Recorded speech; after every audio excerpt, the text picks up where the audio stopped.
Karena kuasa dosa masih ada, itu sebabnya masih ada penyakit, masih ada kejahatan di dalam hati manusia, masih ada dosa, masih ada lain sebagainya, cobaan-cobaan yang masih berseliweran di mana-mana. Namun, iblisnya sudah dilucuti di kayu salib. Karena dia sudah dilucuti di kayu salib, dia sudah tidak lagi berkuasa atas kita, kecuali kalau kita mau membiarkan dia berkuasa atas kita. Makanya 1 Petrus 5 ayat 8 mengatakan dia hanya seperti singa yang berjalan mengaum-ngaum mencari orang yang dapat ditelan. Berarti ada orang yang tidak dapat ditelan. Saya percaya itu Bapak Ibu dan saya karena kita diselimuti sama kebenaran firman. Itu maksudnya. Nah selama kuasa dosa masih ada berarti pergumulan yang paling berat bukan lawan iblis lah. Iblisnya udah dilucuti kok.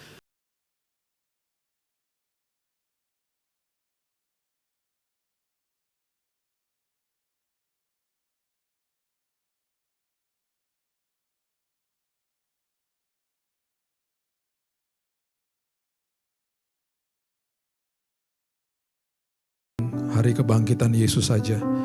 Tapi kami disadari bahwa karena Yesus kami jadi luar biasa Tuhan. Karena Yesus hidup kami berdiri hari ini. Karena Yesus kami menatap masa depan kami dengan sukacita. Karena pengharapan di dalam Engkau tidak akan pernah mungkin mengecewakan. Terima kasih Engkau menjawab kebutuhan manusia yang paling utama yaitu keselamatan. Biarlah kami fokus hidup kami Tuhan. Kami mau memberikan yang terbaik karena kami sudah menerima yang terbaik dari Yesus. Terima kasih Bapak yang baik, kami sambut firman-Mu, dalam nama Yesus kami berdoa dan mengucap syukur. Kita sama-sama katakan, amin, amin, amin, amin, amin. Shalom semua. Kita sebentar lagi akan melewati bulan Maret tanpa disadari, sudah 3 bulan lewat begitu saja. Dan saya percaya di 9 bulan yang akan datang Tuhan akan terus memelihara Bapak Ibu dan saya. Dan di dalam sisa hidup ini karena setiap tahun kita pasti mengalami yang namanya ulang tahun kalender, ulang tahun kelahiran kita. Kita harusnya juga mengingatkan diri kita bahwa tambah tahun berarti masa saya di bumi ini juga akan makin berkurang. Jadi sisa hidup ini kita mau pakai seperti apa? Terus ingatkan diri kita bahwa karya Yesus yang selesai di kayu salib itu membawa apa buat saya. Sejak awal manusia itu diciptakan, diberitahu sama Tuhan, dikasih pilihan. Kamu jangan makan buah itu, kalau kamu makan buah itu you will surely die, kamu pasti mati. Manusia mengabaikan hal itu, manusia melakukan sebuah pelanggaran dosa. Dan kata kematian itu adalah artinya 3 fase sebenarnya manusia itu terpisah dari hadirat Tuhan. Itu adalah selimutnya, bungkusnya. Dan memang fase kematian pertama manusia dipisahkan dari hadirat Tuhan. Kemudian fase kematian kedua itu manusia roh terpisah dari tubuh. Adam itu masih hidup sampai ratusan tahun. Dan akhirnya roh terpisah dari tubuh. Dan akhirnya kematian yang ketiga itu adalah kematian kekal yang ada di dalam api neraka. Nah, hukuman dosa yang adalah maut atau kematian ini semuanya dibatalkan, semuanya bahkan dihapus oleh pengorbanan Yesus di kayu salib. Jadi kalau kita mengerti itu, kita sebenarnya merdekanya luar biasa. Itu sebabnya di Minggu Palem, seminggu sebelum mereka merayakan yang namanya Paskah itu. Mereka berteriak di Yerusalem, Hosana, Hosana. Menyatakan bahwa tolong kami save us. Dan mereka beranggapan bahwa Yesus itu akan datang menyelamatkan mereka dari penjajahan Romawi. Dan itu adalah keinginan mereka. Mereka tidak sadar bahwa kebutuhan mereka yang paling utama itu adalah diselamatkan dari penjajahan atau perbudakan dosa yang adalah maut itu sendiri. Mereka lebih mementingkan kepentingan dan mereka tidak sadar Yesus itu datang menjawab kebutuhan bukan keinginan. Keinginan akan dijawab kalau kebutuhannya beres. Keinginan akan dijawab kalau keinginannya sudah terregulasi seturut dengan firman-Nya. Nah dengan ini kita juga harus mengerti begini. Kematian sejak awal itu udah ada. Tapi kematian tidak bisa membunuh manusia. Saya ulang ya. Kalau belum makan siang lewat tuh barusan.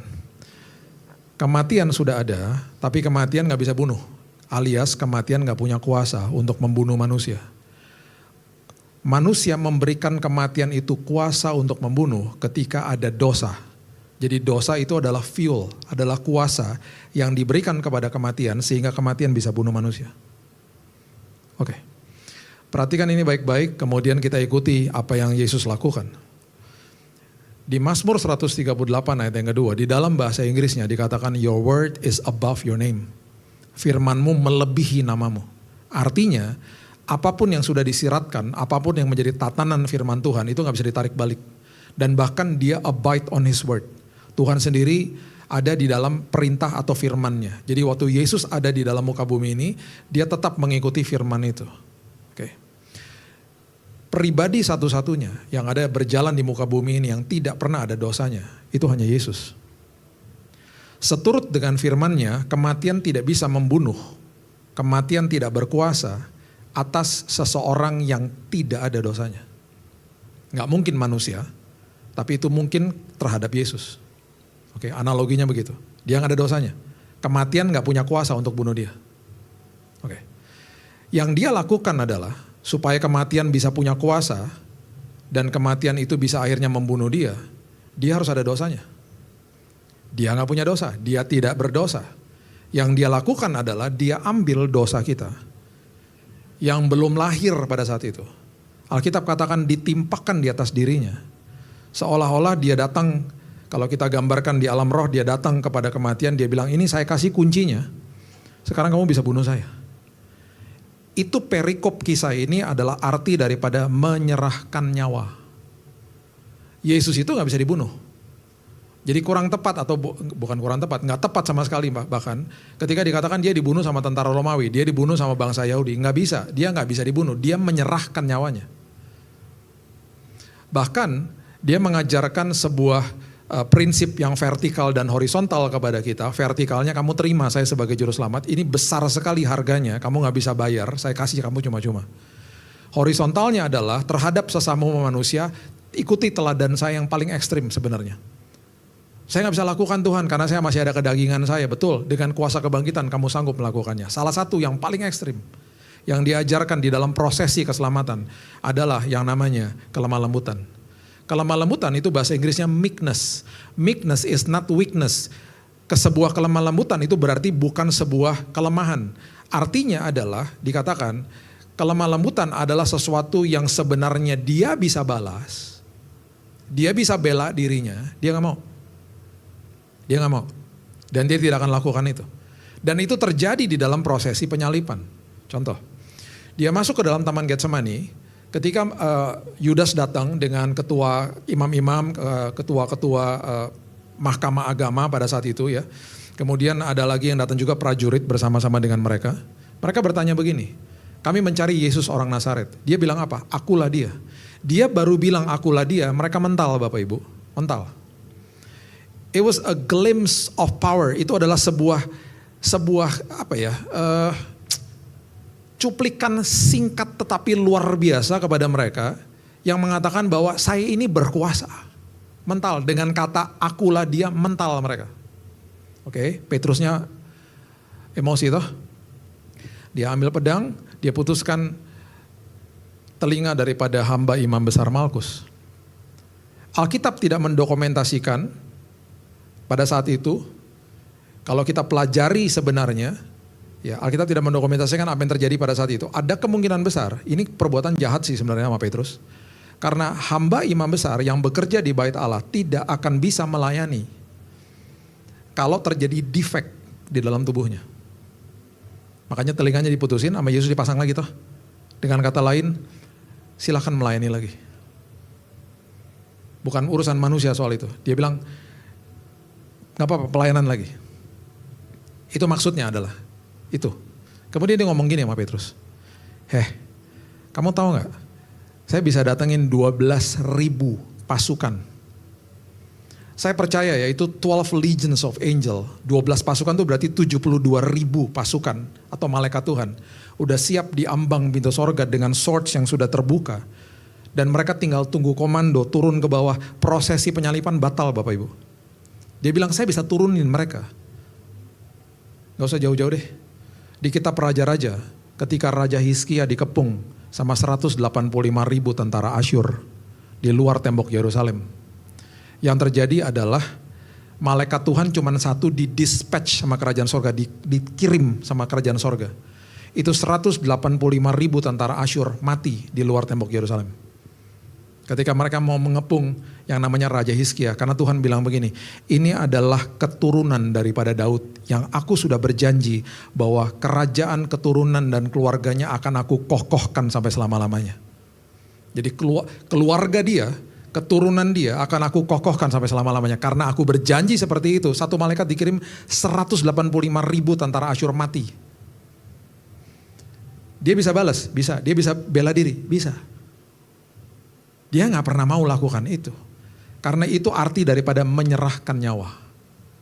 Oke, kalau kita udah paham soal ini, akhirnya dia bangkit di hari yang ketiga. Yang terjadi adalah camkan ini baik-baik. Dan ini adalah sebuah jawaban doa, jawaban daripada kebutuhan kita. Gak usah mikir yang jauh-jauh, jangan pernah komplain sama Tuhan. Karena waktu dia bangkit di hari yang ketiga, hukuman dosa dihapus. Dihapus. Alias apa? Kematian tidak lagi berkuasa atas saudara dan saya. Tapi kan kita nanti mati Pak, kurang tepat kalau kita bilang orang Kristen mati. Orang Kristen ketika menutup mata di bumi ini karena kematian sudah ditaruh sama Tuhan seperti posisi awal, yaitu tidak berkuasa atas manusia. Seperti posisi awal, kematian sudah tidak lagi bisa membunuh manusia.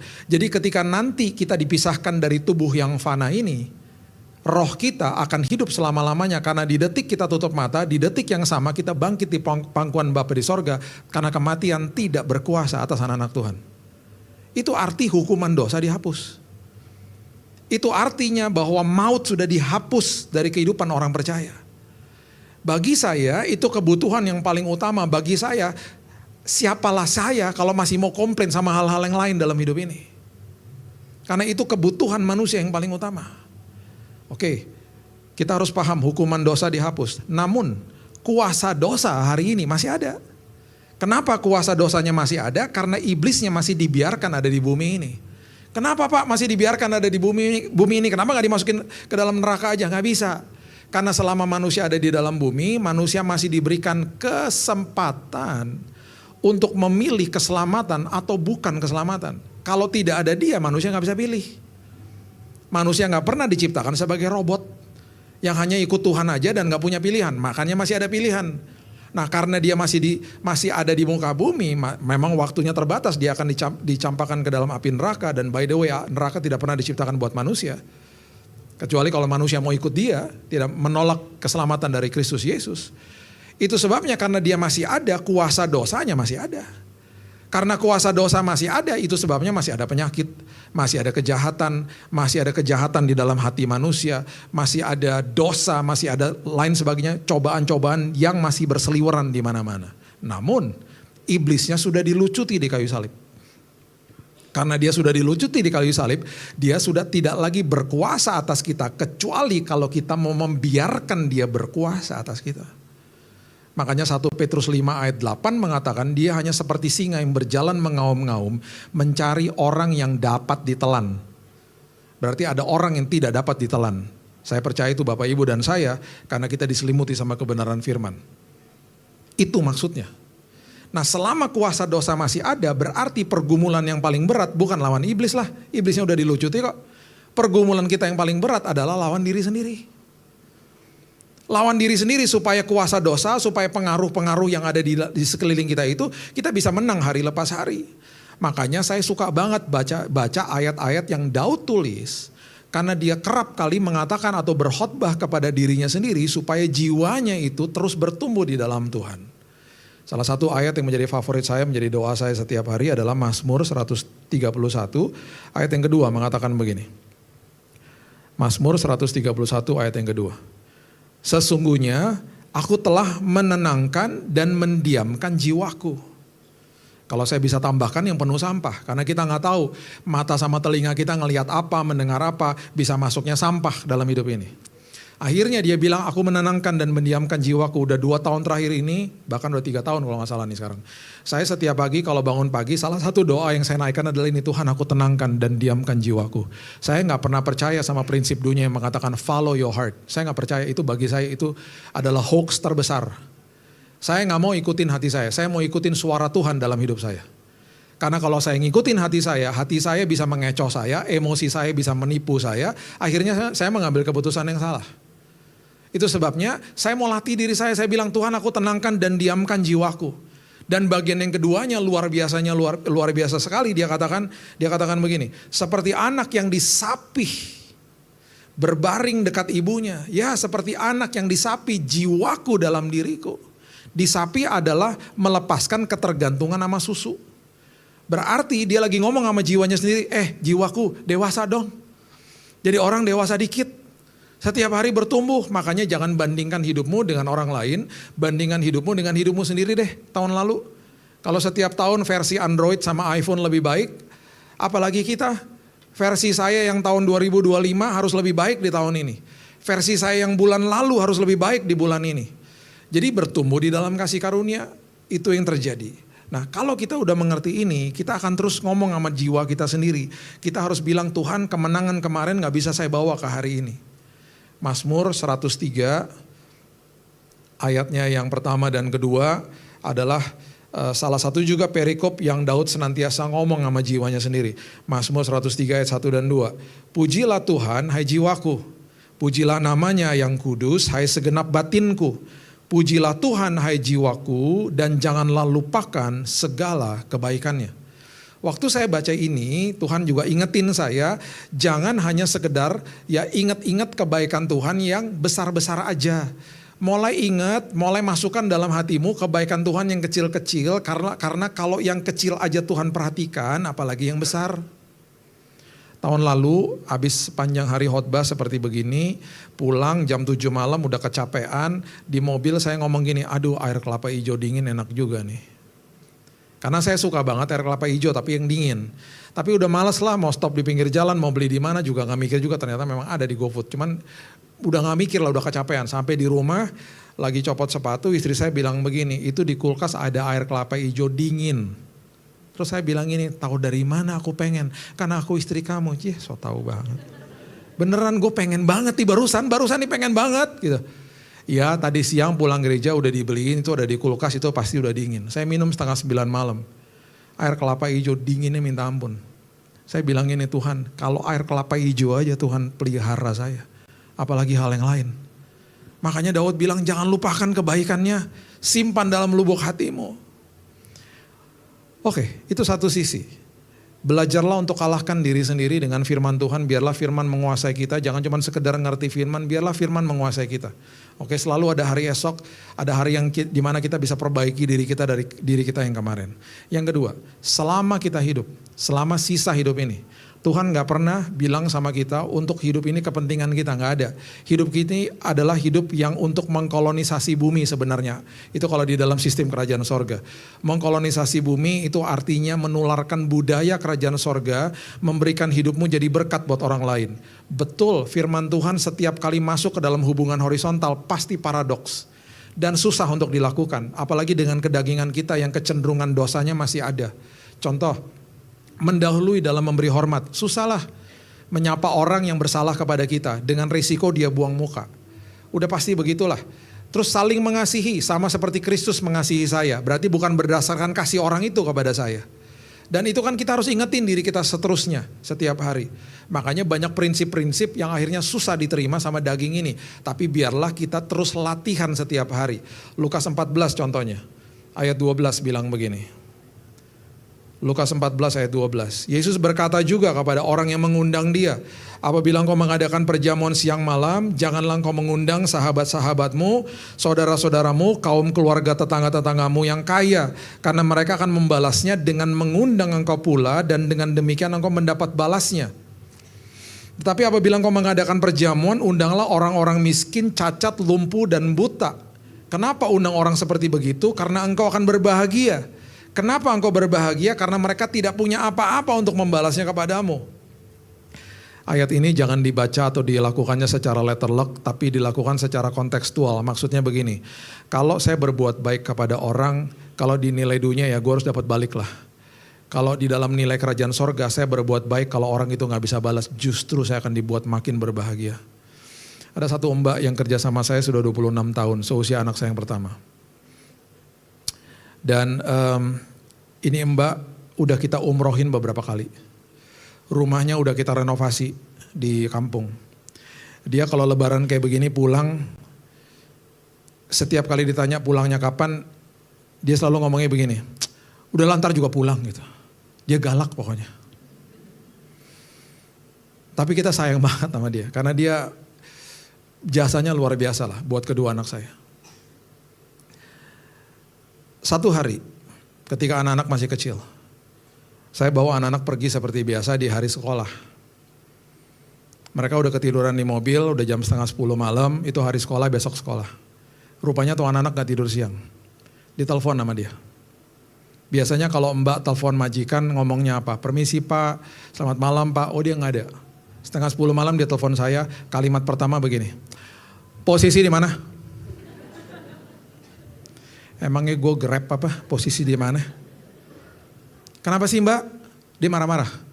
Itu anak-anak gak tidur siang. Besok kan hari sekolah. Gimana sih anak-anak dibawa-bawa, krek ditaruh teleponnya. Gue dalam hati, anak-anak gue kenapa lo yang sewot sih? Cuman karena udah kebiasaan kayak begitu, kita ketawa-ketawa aja di mobil. Ya udahlah, emang dia begitu orangnya. Dia sayang banget, kita juga iba kemarin. Anak saya yang pertama udah pergi lama. Waktu pergi itu kita liatin dia nangis, kita juga nangis kan. Kemarin bulan Februari yang bungsu pergi juga. By the way ya, saya cuma mau kasih kabar ini aja. Kan tahun lalu saya sempat ngomong di sini juga, saya sempat bilang sih, Bapak Ibu tolong doakan istri saya karena istri saya mengeraskan hati karena dia tidak mau punya anjing. Soalnya kan kami bulan Februari ini kan jadi empty nester, kami jadi berduaan lagi gitu ya. Anak-anak udah pergi kuliah. Saya cuma mau kasih press report aja, saya udah punya anjing. Makasih ya Bapak Ibu yang doain saya. Ya, istri saya benar-benar udah tidak mengeraskan hati. Jadi saya udah punya anjing golden retriever namanya Luna. Dulu lucu banget ya. Makasih ya. Ntar kalau saya ada kebutuhan lagi saya minta doain lagi ya. Oke. Jadi dia habis lakukan itu, dia adalah orang yang akhirnya kita lihat betul-betul karena dia mengabdinya luar biasa. Jadi kami suka ketawa-ketawa akhirnya. Ini bulan lalu ya. Saya baru pulang dari Surabaya. Saya setiap bulan ke Surabaya, ada pelayanan di sana. Kalau di Surabaya itu kan pesawat banyak ya. Saya malam habis ibadah terakhir pasti pulang. Dia udah tahu, dia udah 26 tahun sama saya. Dia udah tahu kebiasaan saya gak suka makan malam. Saya kalau makan sore. Saya udah bilang sama dia, aku gak makan ya mbak. Udah. Jam 10:30 malam saya baru mendarat Soekarno-Hatta di telepon. Ini apaan sih telepon-telepon terus? Posisi di mana? Demen banget loh, posisi di mana? Di Soekarno-Hatta mbak, ada apa sih? Itu makanan udah disiapin. Kan udah dibilangin gak usah siapin. Karena anak suka error memang. Dia tuh demen banget kalau saya tuh makan dan ya memang saya suka lah makanannya dia gitu. Itu telur udah dibuatin juga, saya tuh suka telur buatan dia. Dia suka masakin telur, adalah favorit saya lah sama sambal bajaknya dia tuh yang mau dahsyat banget lah pokoknya. Saya 11:30 malam ya. Pulang, ada makanan di bawah tudung saji. Udah gak pengen makan, saya makan terpaksa karena kasihan aja sama dia. Karena dia udah siapin kok, ntar kalau gak dimarah-marahin. Lagi makan nih, di depan TV 11:30, udah gak pengen makan sebenarnya. Dia keluar dari kamar. Enak gak? Enak galak amat sih gitu. Itu kayak gitu tuh di rumah. Mbak yang satunya lagi, itu lebih muda lah ya. Kalau kerja sama saya tuh bisa ya 15 tahun, atau nanti udah gitu menikah gitu ya. Adalah. Di awal tahun 2000 ada datang ke rumah, umur 19 tahun. Saya tanya dong di interviewnya di awal, Mbak mimpinya apa sih? Gitu. Aku gak mimpi, cita-cita cita-cita saya pengen banget jadi akuntan, pak bla bla bla segala macam, cuman saya putus sekolah, klise lah ya. Terus udah gitu saya bilang gini, putus sekolah makanya ke kota. Ya udah, sekarang mau nggak sekolah SMA-nya diterusin? Gimana caranya? Mbak kerja aja sampai jam 3, nanti jam 3 saya panggilin tukang ojek, Mbak ambil paket C. Selesaikan SMA-nya. Oh dia nangis, bisa ya pak? Bisa. Nanti potong gaji ya, buat uang sekolahnya nggak usah, selama saya bisa biayain, saya biayain. Udah, dia akhirnya sekolah, dia rajin. Satu hari anak-anak saya kurang ajar, diajarin bahasa Inggris karena anak saya. Dibilang ini, kamu tuh kalau panggil dia jangan bapak, dia nggak ada yang panggil di rumah ini bapak, panggil dia daddy. Jadi besok pagi dia bangun ya, mbak harus ngomong bahasa Inggris sama dia, bilang aja good morning dad ya. Saya bangun pagi. Dia lagi nyapu nih. Tiba-tiba good morning dad. Good morning dad. Izin pak, kata anak-anak saya harus panggil bapak daddy. Gak apa-apa kan pak? Iya gak apa-apa lah gitu. Terus izin ya Pak, mulai hari ini saya sama Bapak nggak akan ngomong bahasa Indonesia, bahasa Inggris. Ya elah, belagu banget. Ya udahlah, karena dia mau belajar. Saya yang pusing lah. Dia ngomong belepotan, saya nggak ngerti. Ngomong apa sih? Do you want to eat today? Karena saya bingung ngomong apa sih nih? Kita kuliahin dia. Dia selesai kuliah. Hari ini dia pemilik UKM yang berhasil di Jakarta Pusat. Dia udah nggak sama saya. Dia kejar mimpinya. Dia nggak bisa balas. Hati saya dibuat berbahagia. Karena saya paling nggak saya bilang, saya jadi kado lah buat mereka. Bapak Ibu mungkin lihat saya kalau khotbah di YouTube gereja-gereja besar-besar yang ada YouTube-nya. Bapak Ibu nggak tahu di balik hidup ini, saya itu ada yayasan 59 tahun yang didirikan sama orang tua saya. Di situ ada divisi yang bantu hamba Tuhan di daerah. Saya tiap tahun pasti ke desa, ke kota kecamatan, sama ke gunung. Tahun lalu saya naik ke atas gunung di Papua. Itu udah biasa dan saya senang banget. Hati saya senang dan Alkitab terbukti karena mereka gak bisa balas. Hati saya dibuat berbahagia. Saya kunjungin mereka di Gunung Kidul lah, di desa-desa lah segala macam. Karena divisi ini memang kami bantu hamba Tuhan sudah 59 tahun. Dan bahkan saya sama teman-teman saya setiap bulan di Jakarta aja, kita pasti akan pergi ke panti asuhan, ke tempat-tempat di bawah kolong jalan tol. Dan itu udah biasa tiap bulan begitu. Itu bagi saya sesuatu yang sangat menyenangkan untuk membantu orang-orang seperti begini. Tahun lalu saya ke atas gunung di Papua sama teman-teman dari Mission Aviation Fellowship, MAF, naik pesawat baling-baling. Ngeri, mendaratnya tuh di rumput di atas gunung mendaratnya. Pas mau pulang, itu teman yang di sana bilang gini, ini suku yang di sini Pak Billy, pengen Pak Billy tinggal di sini jadi pendetanya mereka. Karena mereka nggak punya pendeta di sini. Terus saya bilang ini tolong sampaikan, saya masih punya karunia untuk mengunjungi, bukan karunia tinggal di situ. Nanti kalau saya punya karunia tinggal di situ, nanti saya kasih tahu. Tapi sampai hari ini belum, saya bilang gitu. Ketemu orang-orang kayak gitu, hati saya pulang bahagia. Capek fisiknya, ini bahagia.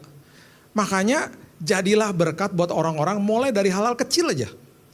Masuk ke mall, dibukain pintu Mas Satpam, belajar bilang terima kasih. Banyak gereja di dalam mall loh. Pas dibukain pintu Mas Satpam gak bilang terima kasih. Pas udah mau masuk pintu gereja, shalom di depan gereja sama greeternya. Saya suka menggelitik hati saya suka bilang dalam hati gini, kenapa lo gak bilang shalom atau bilang selamat sama orangnya di depan tadi?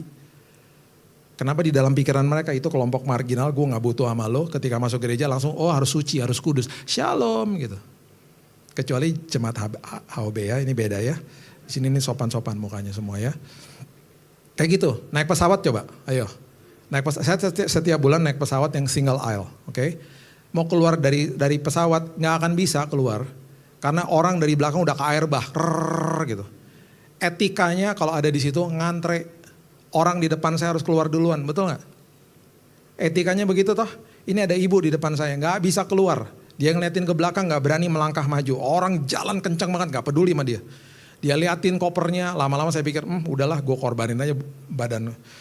Ditabraklah saya, juara. Untung udah bertobat. Mas, bentar ya mas, ngantri bentar. Tante mau dibantuin gak? Nggak bisa Pak gitu. Maaf ya Pak, saya lambat, gak apa-apa tante jalan aja gitu. Dia harus keluar duluan. Kemarin bulan Desember saya pergi ke 15 kota, untung istri saya ikut. Saya bilang gini sama dia, ini air bah dari belakang nih.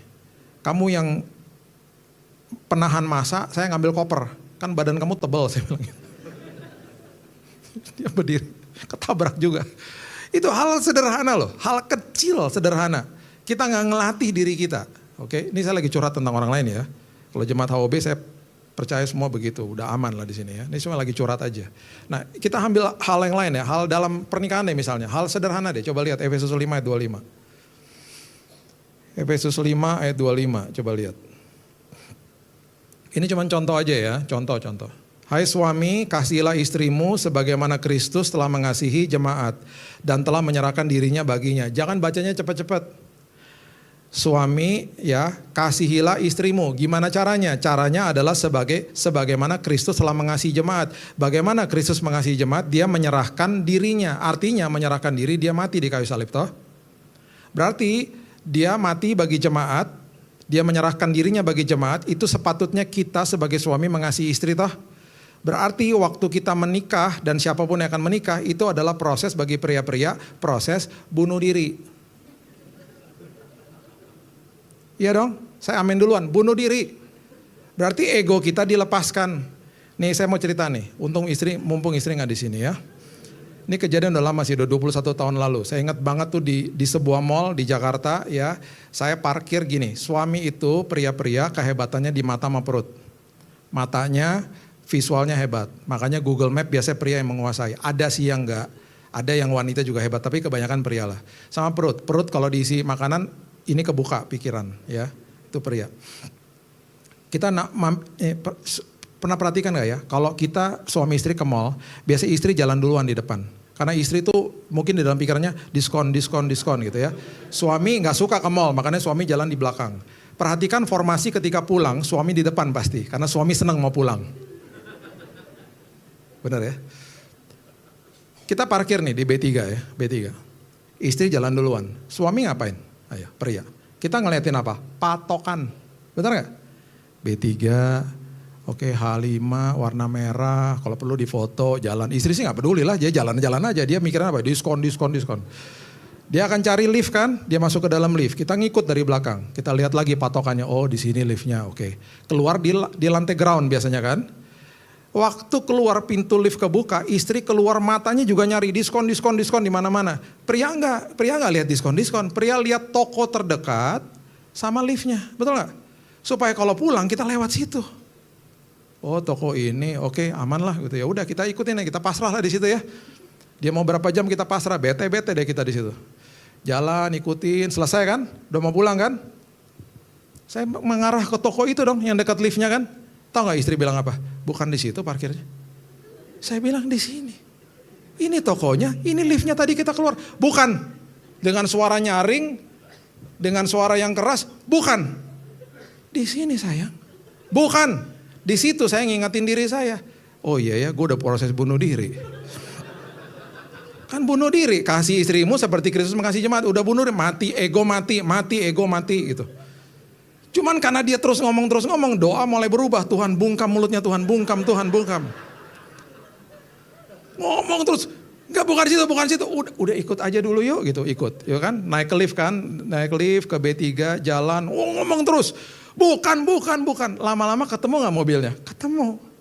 Ini apa sayang? Tahu gak dia bilang apa? Tadi gak di situ mobil. Tuhan Yesus. Memang bunuh diri itu gak enak ya. Di situ saya ngebayangin salib Yesus. Aduh Tuhan, Engkau mati, Engkau dicerca, Engkau dihakimi seperti begitu. Apalah saya ya Tuhan. Enggak di sini. Emangnya dipindah-pindahin satpam? Dari tadi juga di sini mobilnya saya. Enggak, tadi nggak di situ. Akhirnya ngalah kan. Ya udahlah, ya udah. Yang penting sekarang udah di sini kan. Ya udah yuk pulang yuk. Itu ya hal kecil gitu bisa ribut gede loh. Aduh ampun deh. Nah wanita-wanita juga punya kelebihan. Kelebihannya wanita tuh adalah mulut sama telinga. Makanya wanita kalau ngomong sama wanita tuh bisa lama banget. Karena mulutnya ngomong terus gitu kan. Makanya kalau ngebahas satu topik ya bisa 1 jam. Dia kemarin telepon sama temennya. Ngebahas satu topik. Masa sih Ci? Oh iya, saya lewat lagi nih sudah 1/2 jam ngomong masih sama. Masa sih? Ya ampun, pakai perasaan soalnya kan. Nah pria kalau ngomong sama pria nggak suka lama-lama. Pria punya kata sandi yang dimana satu prianya juga pasti paham, yaitu kata siap. Kalau pria udah ngomong kata siap, itu pria yang lain udah ngerti, oh dia udah mau udahan. Siap bro, siap. Itu maksudnya yuk udahan yuk jangan lama-lama, itu maksudnya.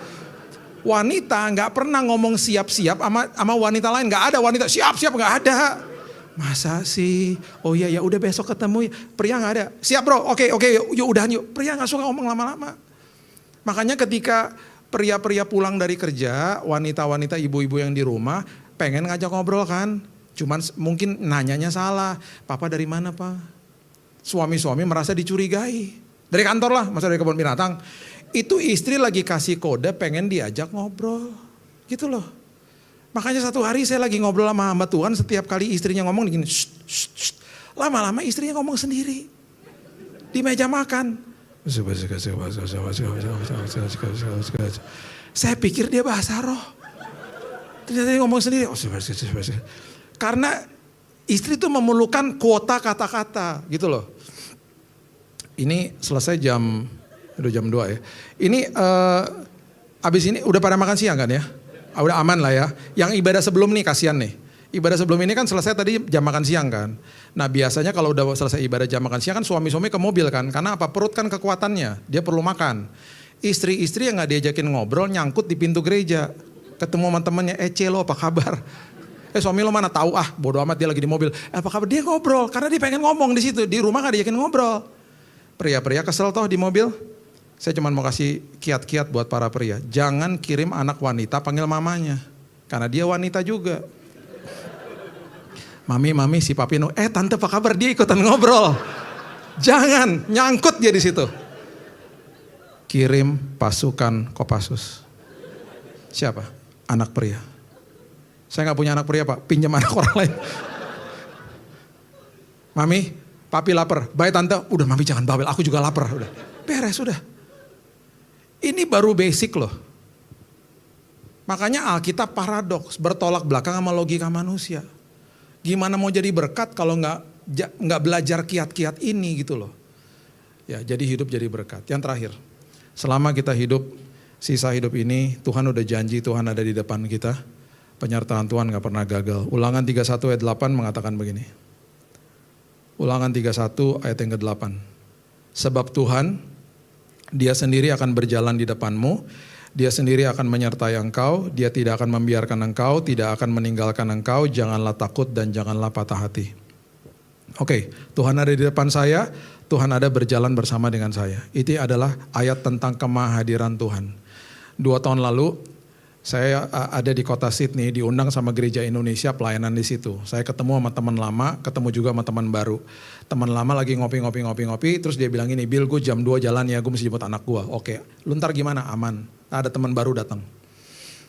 Jam 1:30 teman yang baru yang dari gereja yang undang datang. Sama-sama orang Indonesia kan, jadi saya kenalin, diaspora. Guys, kenalan.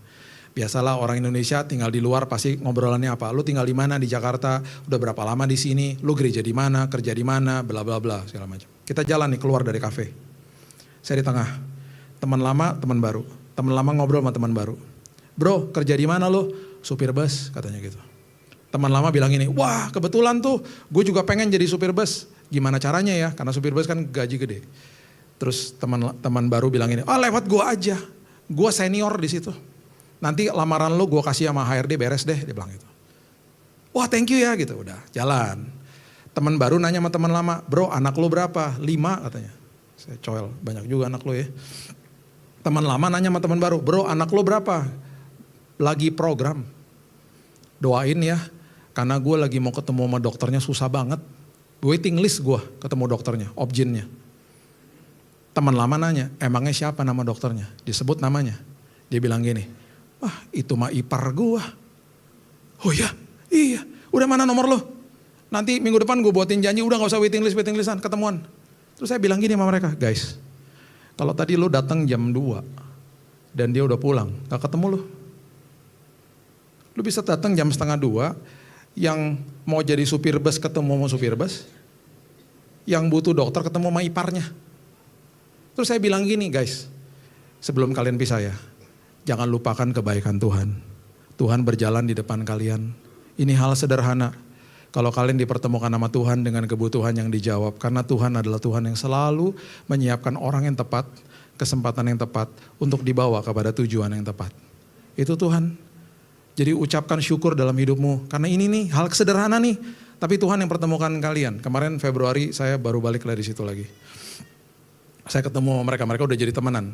Yang teman yang 2 tahun lalu itu mau program punya anak, kemarin datangin saya, peluk saya. Bill, istri gue udah hamil, 4 bulan lagi melahirkan. Wah puji Tuhan. Kalau Tuhan berjalan di depan kita, beres sudah. Dan itu janji Tuhan. Ya, ini singkat aja rangkumannya, sisa hidup ini. Gunakan sebaik-baiknya. Kalahkan emosi perasaan kita dengan kebenaran firman. Kemudian pakai hidupmu jadi berkat buat orang lain. Dan setelah itu, ingat masa depanmu ditanggung penuh sama Tuhan. Dengan prinsip ini aja, pegang, rat-rat, bahagia kita. Melewati sisa hidup ini. Dan jangan sia-siakan kesempatan yang Tuhan berikan. Tabur kebaikan, karena nanti saat waktunya, kita akan menuai kebaikan. Berikan tepuk tangan kita untuk Tuhan kita. Bapak yang baik, terima kasih ya Tuhan, buat kebenaran firman Tuhan. Kami tahu bahwa firman Tuhan itu senantiasa memerdekakan hidup kami. Kami tahu bahwa firman Tuhan senantiasa akan memeluk kami, bahkan memberikan kami panduan. Dan kami percaya Tuhan hanya di dalam firman-Mu, dan bahkan Engkau katakan sendiri, you are the strong tower. Ketika kami ada dalam bahaya, ketika kami dalam keadaan sesak, keadaan yang tidak enak, Engkau adalah menara itu Tuhan, di mana kami dapat perlindungan di dalamnya. Bahkan firman-Mu menjadi perisai bagi hidup kami. Bahkan firman-Mu itu yang bisa mengubahkan cara kami berpikir. Bahkan pikiran dan hati kami Tuhan akan diteduhkan dan diberikan panduan setiap hari. Terima kasih Bapa yang baik, meteraikan firman ini. Karena kami juga sudah dimeterai sama Roh Kudus, menerima keselamatan itu sendiri. Hanya di dalam nama Tuhan Yesus kami berdoa, kita sama-sama katakan amin. Tuhan berkati.